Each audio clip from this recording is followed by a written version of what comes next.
thank you for joining us today for this event. I'm very pleased to be here representing Medicines for Malaria Venture and helping to facilitate this discussion. Today we are going to talk about biodiversity and breakthroughs, preserving nature's pipeline in infectious disease solutions. As you know, as climate change accelerates, we also see the rapid expansions of climate-sensitive diseases such as malaria, dengue, and Zika. So these diseases are becoming more common and reaching new regions. But we also see a lot of innovations on prevention and control, from genetically modified vectors to new vaccines and diagnostics. So the idea today is to have some leaders and experts on biotechnology, epidemic preparedness, entomology to discuss the current successes of upcoming innovations and also how these advances can be responsive to public health in this context of climate change. So we have here with us three people that I'm very glad to welcome. I'll start with Natalia. So Natalia leads the Oxitec operations in Brazil, pioneering the use of genetically engineered mosquitoes to control vector-borne disease like dengue and Zika. She has an extensive expertise in biotech deployment, regulatory strategy, and public engagement. Thank you for coming, Natalia. Thank you, Roberta. We also have Dr. Helen Jamet. She's Deputy Director of Vector Control in the Gates Foundation. She's an expert in vector control strategies and innovation, leading efforts at the Gates Foundation to scale up effective tools against malaria and other mosquito-borne disease. Her background includes entomology, public health, and program implementation. Good morning, Helen. Can you hear us well? Good morning. Yes, I can. I'm very happy to join you. Sorry, I can't be there in person. Thank you for joining us. And our third panelist is Heng. She's policy manager at CEPI. She works at the policy nexus of vaccine innovation, equitable access, and global epidemic preparedness. She supports strategies to accelerate research and development for emerging infection disease with a growing focus on climate-sensitive health threats. Hello, Heng, can you hear us? Hello, Roberta. Hello, everyone. Happy to join you here. And again, also apologies that I can't be here in person. No, thank you very much for joining. So I guess we can sit, and the idea is having a more fluid conversation. So maybe we can start talking about the changes in the health policy global landscape due to climate change. So maybe I can start with you, Heng. We know that you work on the policy nexus between climate change and infectious disease emergency. Do you think global mechanisms and the health ecosystems are adapting to the realities of climate change? And how does CEPI see this linkage between pandemic preparedness and preparing the world for climate change? Thank you very much, Roberta, for the questions. I think it's important to begin with the premise that we need to keep in our mind is that the fact that over half of known human pathogenic diseases are worsened by climate change. And once and of course the scientific evidence is also building on that. And once we understand that this is happening, I think it explains a lot on why in recent years there are so many changes in terms of global actors being more adaptive to the impact of climate change on infectious diseases. Of course, we are seeing in terms of policy areas, we are seeing lots of new platforms for climate actors and health actors to interact and discuss solutions. We have, of course, the first ever health day in COP28 in the UAE. And then last year, there was also the WHO Climate and Health Declaration, which is leading to a WHO Global Action Plan being planned as we speak right now.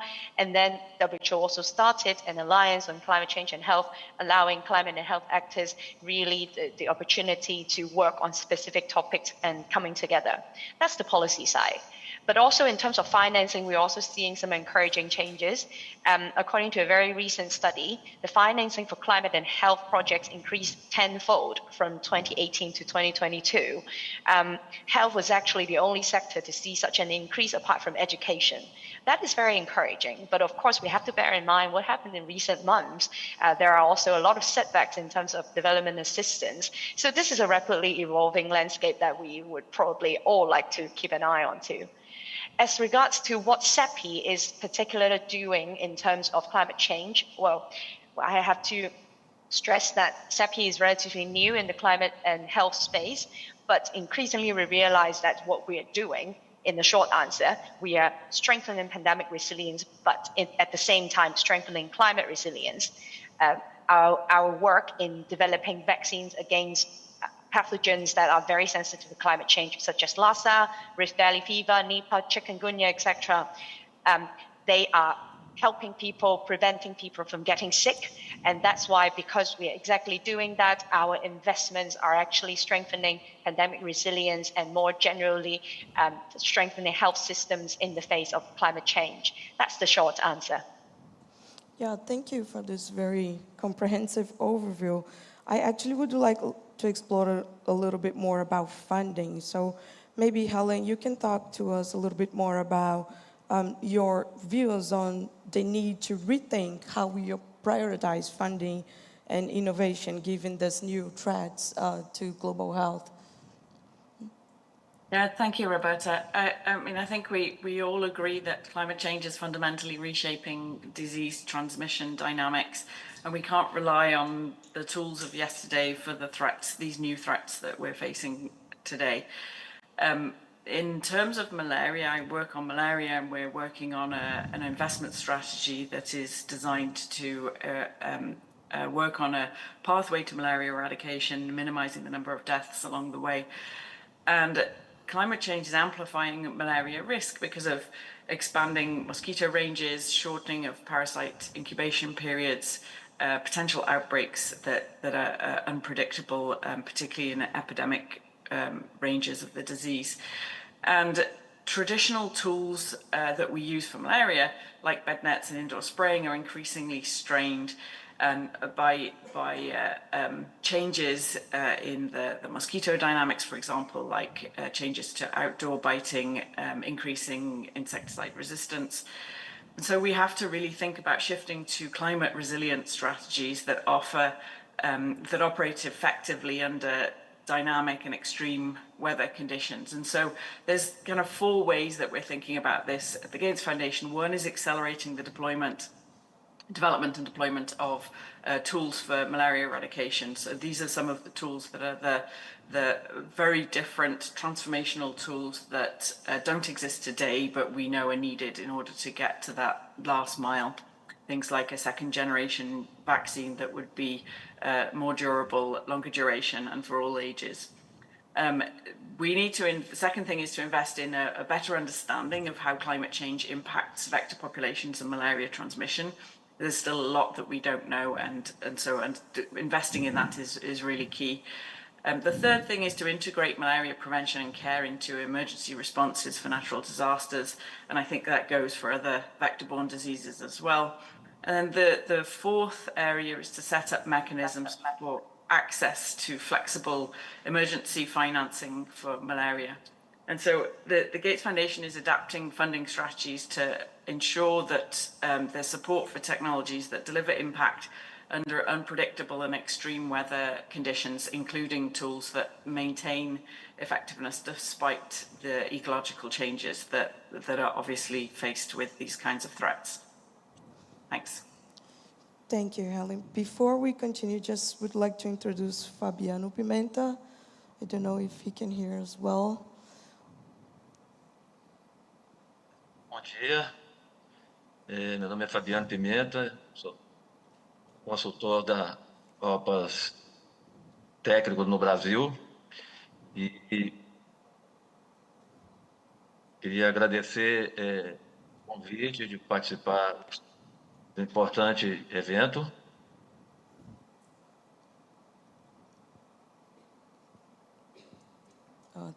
Os pontos que eu queria abordar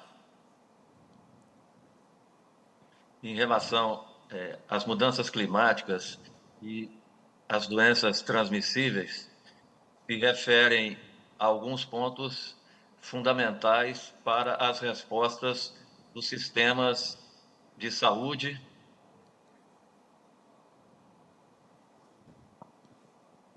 especialmente em localidades de baixa densidade populacional e baixa cobertura dos serviços de atenção primária em saúde. Por exemplo, Fabiano, just a second. We're still discussing the no que global se refere à views. malária, por exemplo, aqui no Brasil, as mudanças climáticas têm afetado de duas maneiras que eu considero muito importantes, né? Sorry, Fabiano, can you hear us well? I think you were breaking up a little bit. Yes? As primeiras em relação ao aumento das densidades vetoriais, aumentando Can as you help us, please, just to oportunidades de fix his transmissão connection? I da don't think he's doença. hearing us well, and maybe we can ask him to join again. E as questões relacionadas às secas que interferem na segurança alimentar das populações. Fabiano, can you hear us? Ainda também da questão do acesso à água potável. Isso condiciona baixa imunidade das pessoas para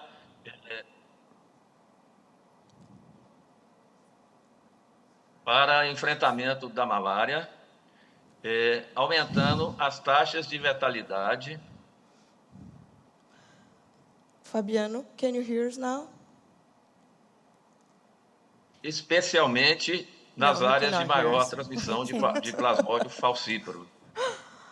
Por isso, eu penso que temos que ter um esforço importante de garantir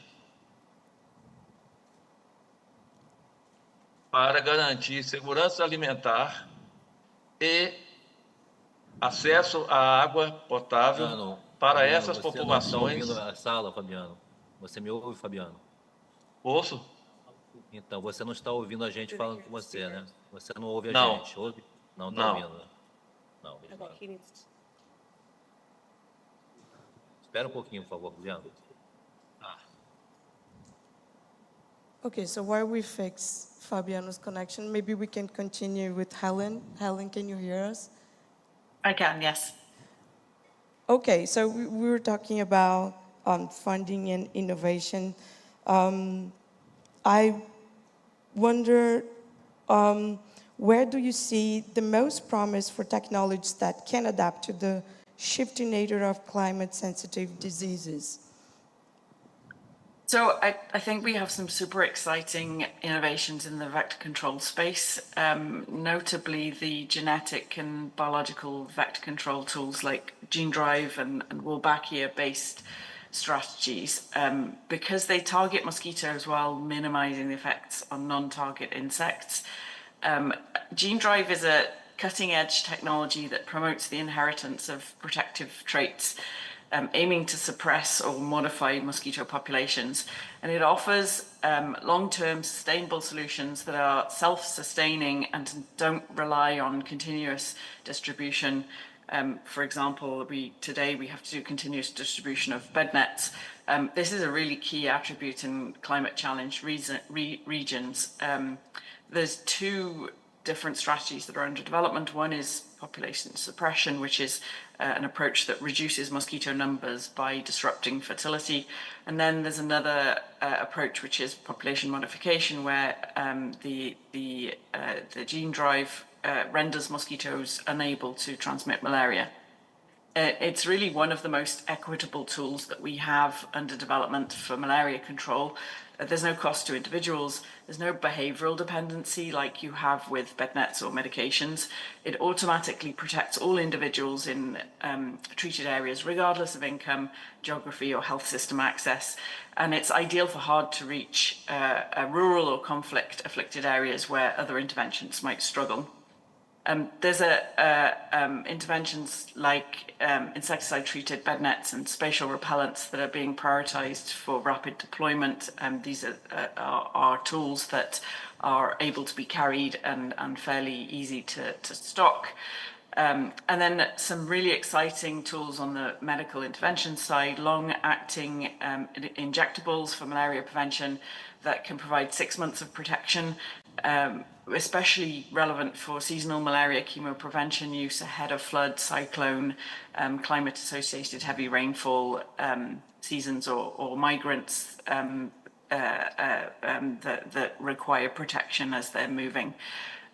There's single-dose treatments under development as well for malaria, and these will be especially critical for easy to deliver treatments following climate-associated extreme weather events.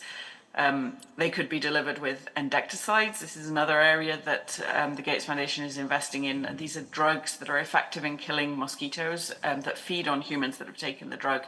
And this could strengthen the impact on transmission when they're taken in combination with a malaria drug like a single encounter radical cure. And then finally, I'll just mention that we're also supporting the development of digital surveillance tools and remote sensing, helpful to guide real-time vector control and tailor interventions to localized climate patterns. Okay, thanks a lot. Now I will turn to Natalia. Still talking about innovation, Natalia. We know that climate change is expanding the range of vector-borne diseases, as we have mentioned before, and that you and Oxitec has been at the forefront of target control through more than one technology right now, right? Mm-hmm. So how is your approach evolving in response to this climate-driven expansion? Mm. Thanks, Roberta. So Oxitec is a developer of solutions, biological solutions for pest control.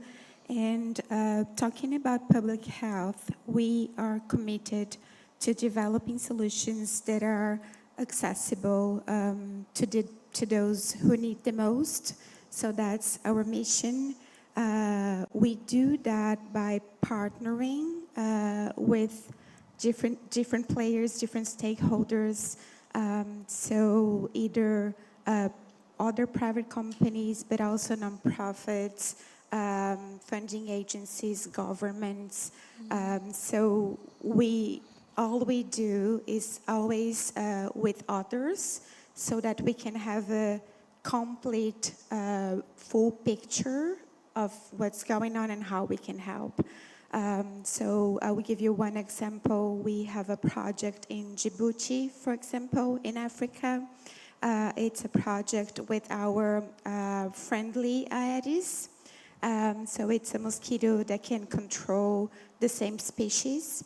And this is a project that is a public-private partnership between Oxitec, a local nonprofit, Mutualis, with funding from Gates Foundation and the local government partnering with us.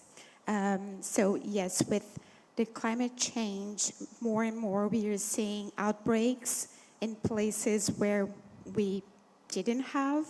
The mosquito is very smart in finding places to breed in urban areas, and we have to be prepared.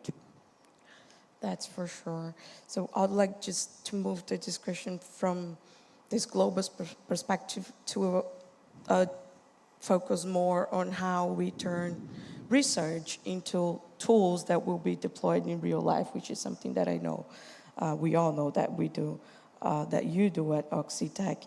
And I actually have a question that it would be great if all of you could respond. So I'm not sure if we have our colleagues online, if they're hearing us well. But maybe I can start with you. The idea is for all of you to maybe mention a challenge and one success, because we know that even the most promising technologies hit roadblocks when we try to deploy them in the field. So maybe you can share with us one challenge and one success you have seen in turning a breakthrough into a public health reality. Sure. I would say our challenge is also our success case.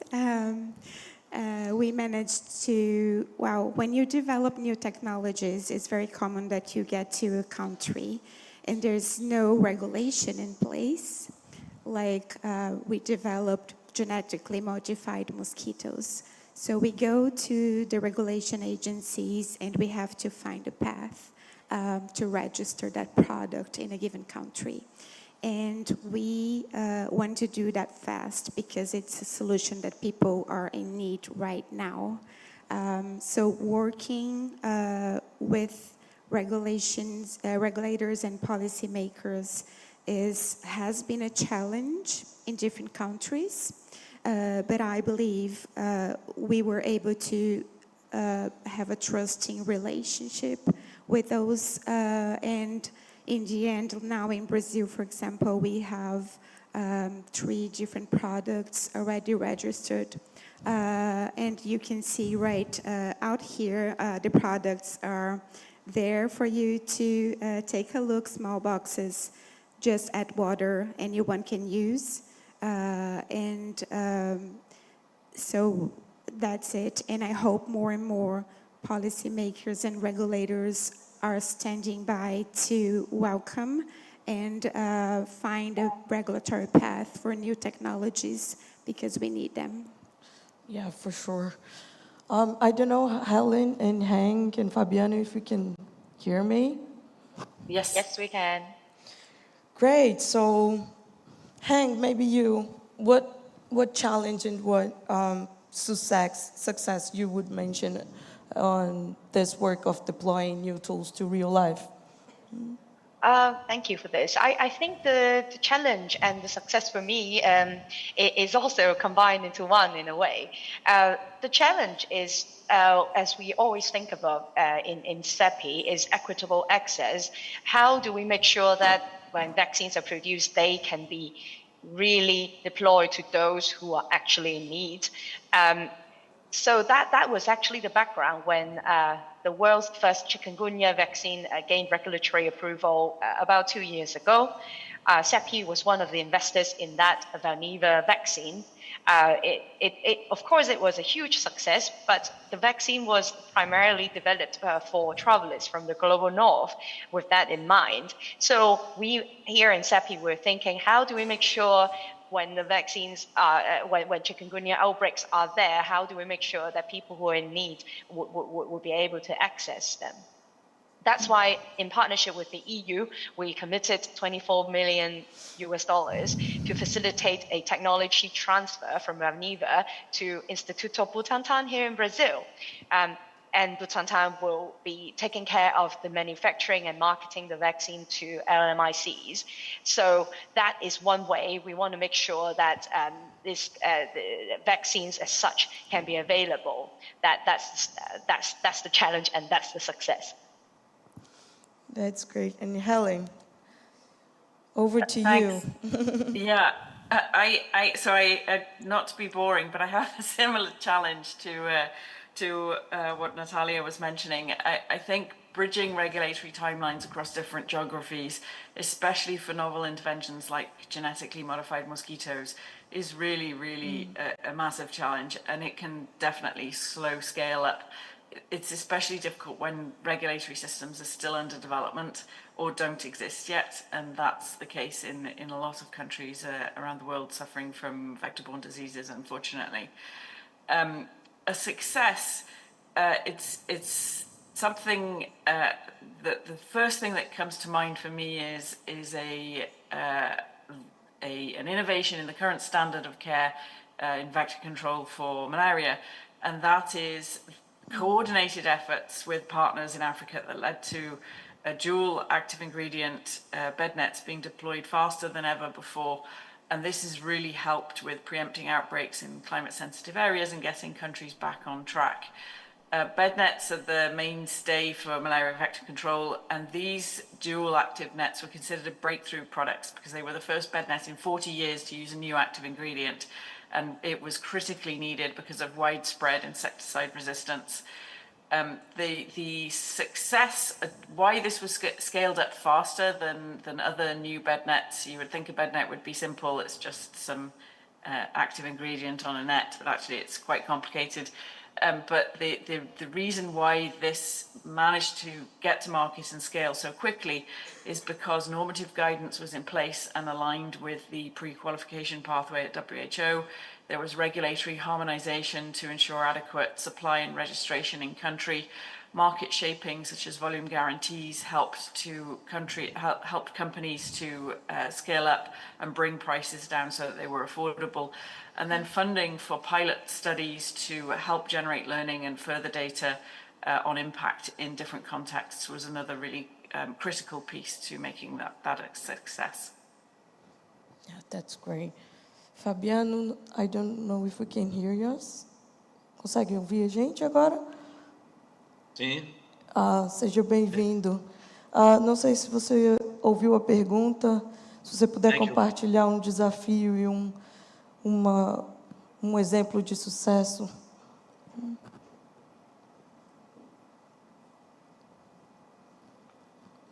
Eu penso, já foram colocadas questões aí referentes a bed nets, a Wolbachia,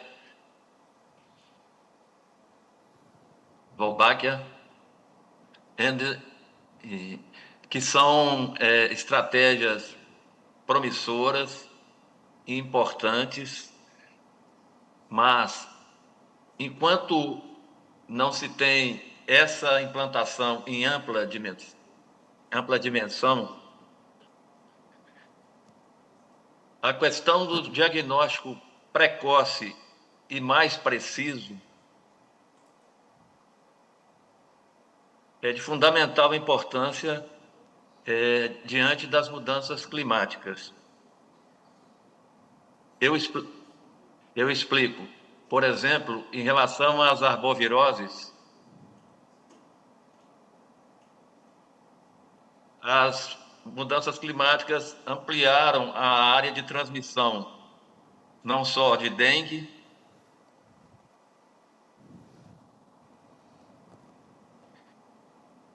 zika, chikungunya, e agora no Brasil a oropouche na área extra-amazônica. Portanto, um febril em grandes cidades do Brasil que se dirige à unidade básica de saúde, apesar dos critérios epidemiológicos que devem ser levados em consideração, os profissionais de saúde têm uma grande dificuldade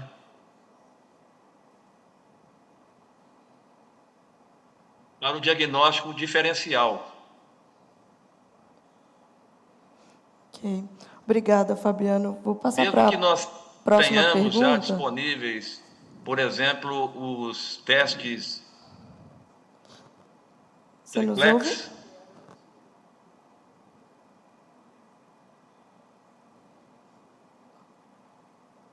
a dificuldade Fabiano, você para nos fazer ouve? o diagnóstico ainda é muito grande. Portanto, Acho que estamos com problema de novo aqui no áudio dele, não sei se escuta. Portanto, a questão de investimentos em diagnósticos com maior valor preditivo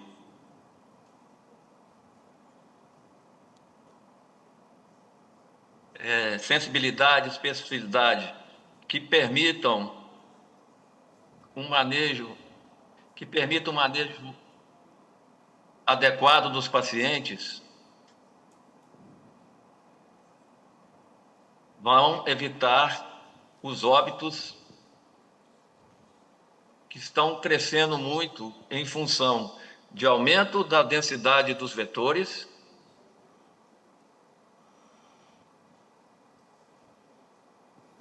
e, inclusive, na maior gravidade de doenças como dengue, chikungunya.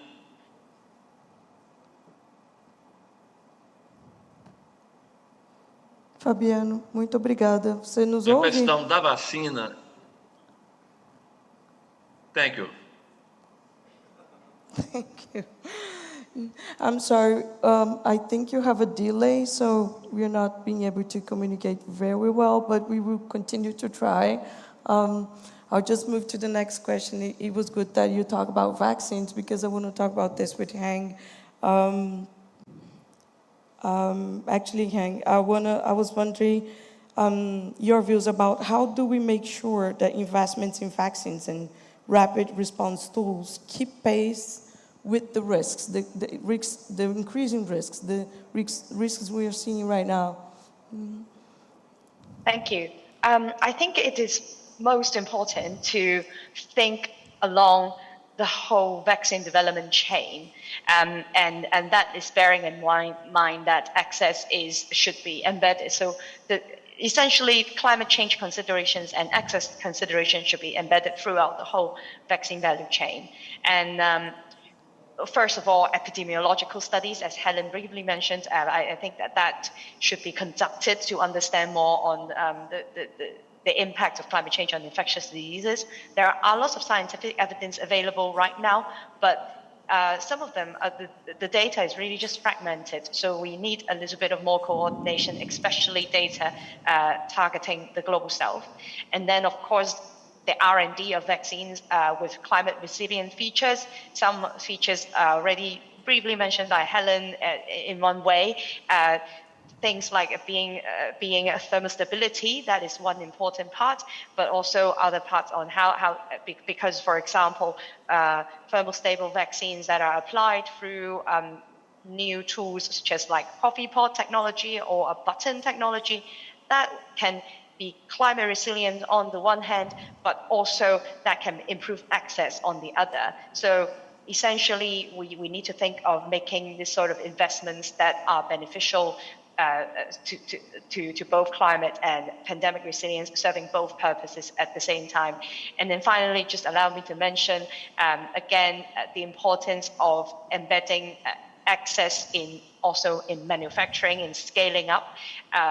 For example, the technology transfer example that I mentioned, just to bear in mind that when a climate disaster comes, we have to think of how to shorten the supply chain, how to make sure the products get into the hands of those who are the most vulnerable in the quickest possible way. Thank you. Great. Now moving to vector control. Still talking about deployment of new tools, maybe we should explore a little bit about scalability and cost effectiveness. So I was actually wondering how you at Oxitec think about scalability and cost effectiveness, especially in places that have very limited resources. Mm-hmm. I think that's indeed one of the most challenging points of being ready to respond to a crisis.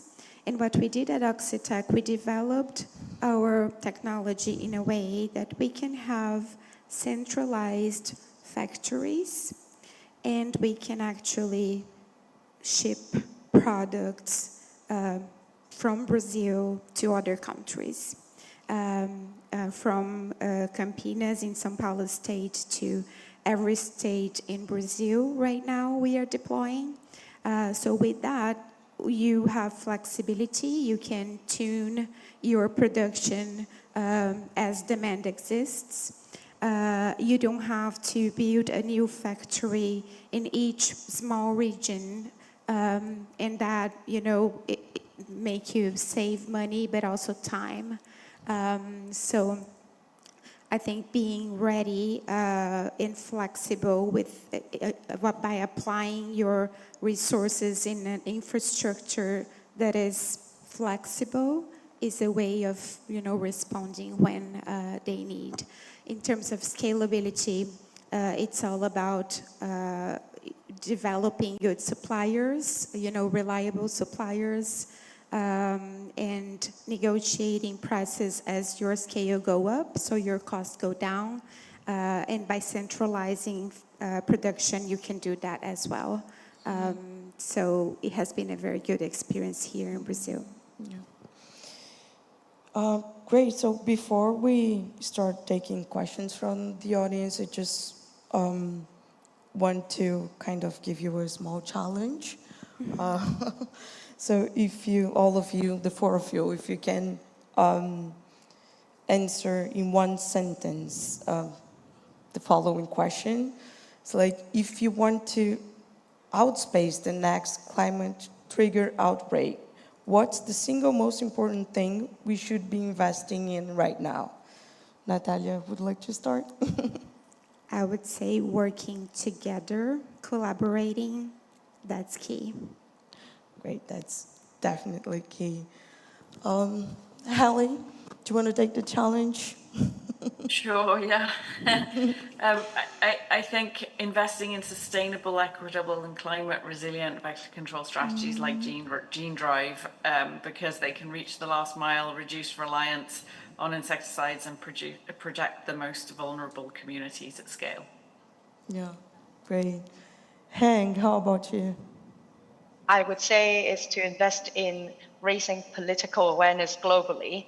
That's the threat of climate change on infectious disease is real and is urgent, so that we can catalyze actions across the board. Great. Fabiano, could you hear the question well? Eu penso que, em relação às vacinas, além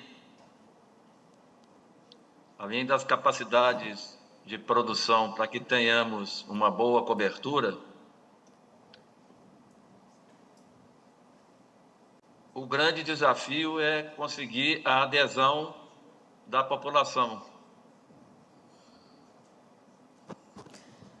Por exemplo, o Brasil já está disponibilizando a vacina contra a dengue para a população mais jovem. E apesar dos esforços, a cobertura tem sido muito baixa. Então, qualquer programa de vacinação hoje tem que estar muito mais atrelado, muito mais junto com o comportamento da população. Great. Yeah, that's true. That's true. Thanks a lot. So we still have a few minutes. I don't know if we have questions from the audience. Yeah, I can see we have one. Yeah, so I think this might be for you, Natalia, and maybe for Helen as well. But how have you seen biotech innovations aligned or intention in local government priorities?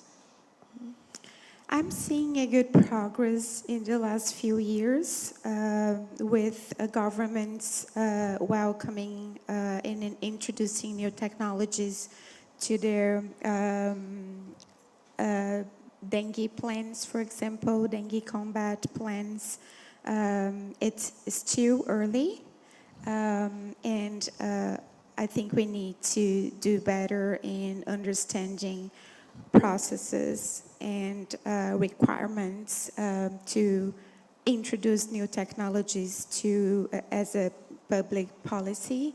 But I'm seeing more and more governments interested in talking to technology developers. Great.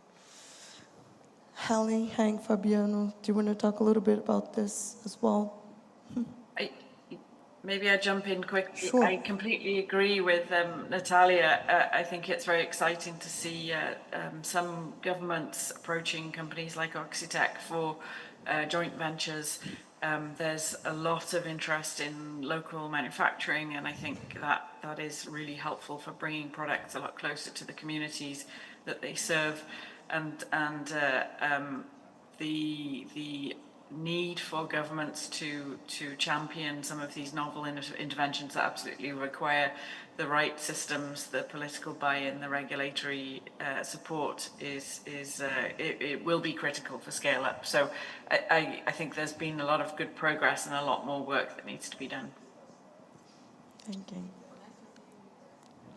So I think we need to wrap up because we are way over time, but thank you everyone for listening to us and sending questions for the panel. It was a pleasure talking to all of you. Thank you guys for you all that are joining us online, and I hope we see you around. Thank you very much.